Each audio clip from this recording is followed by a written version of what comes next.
Kaixo, ni Amaia naiz. Ni Ana naiz, eta 4 seme-alaba ditut. 4?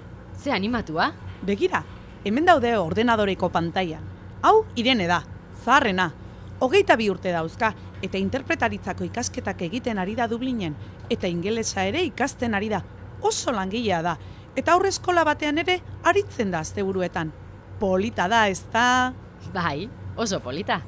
Hau Ekaitz da. 20 urte dauzka, eta argazkilaritza ikasten ari da, eta Maltan ari da praktikak egiten.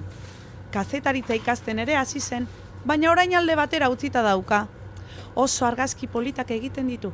Hau ere berak egina da eta, Ze interesgarria. bai, familia berezia gara. Hau Mireia da. 18 urte dauzka eta batxilergoa ikasten ari da. Errepikatzen ari da.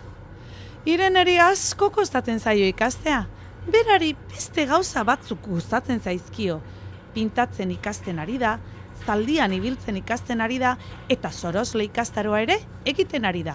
Ez dauka ideiarik ere zertan jarraituko duen etorkizunean. Ikusiko dugu. Eta etxeko txikiena Aimar da. Aimarrek 14 urte ditu, eta derrigorrezko 2. hezkuntzan dago. Adin horretako haur gehienak bezala ingelesa ikasten ari da, eta batukada jotzen ikasten ari da. Hau bai dela saltxeroa, ene bada. Ai, zer iruditzen zaizu nire familia? Bitxia, ez da? Bai, bitxia benetan.